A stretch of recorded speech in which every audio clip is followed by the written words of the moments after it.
A body is thrown vertically upward from a point on the ground. If it attains a maximum height of 400 meters, find its initial velocity. So, ang distance natin is 400 meters. Given yan sa tanong.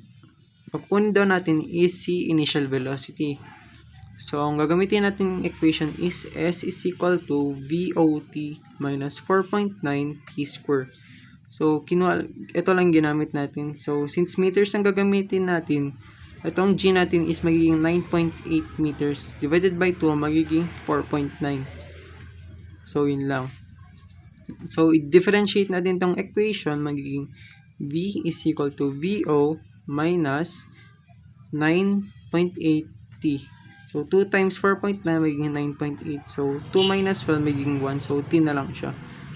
So, since, sabi niya, velocity at maximum height or maximum point, nasa book yan, velocity at maximum height is equal to 0. So, itong V, gagawin natin siyang 0. So, 0 now is equal to VO or the initial velocity minus 9.8T.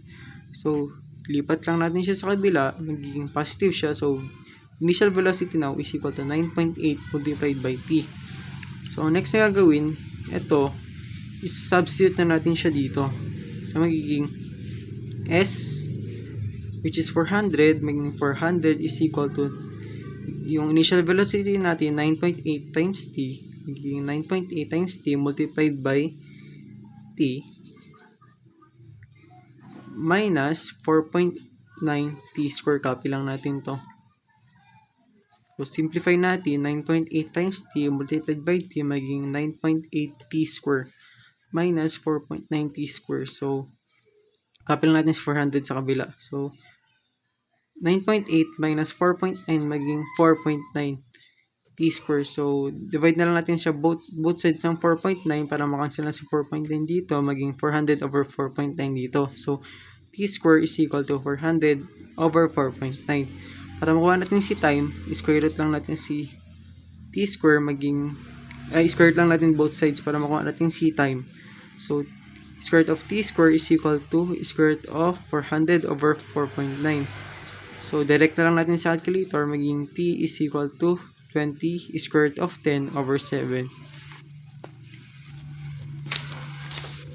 So, yung nakuha nating initial velocity na equation kanina, magiging is 9.8T. Yung T na nakuha natin doon, i-substitute lang natin siya dito. So, initial velocity is equal to 9.8 multiplied by T natin, 20 square root of 10 over 7 is equal to, initial velocity now is equal to, multiply na natin ito, magiging 28 square root of 10, huwag kakalimutan ng unit, meter per second. Yun na.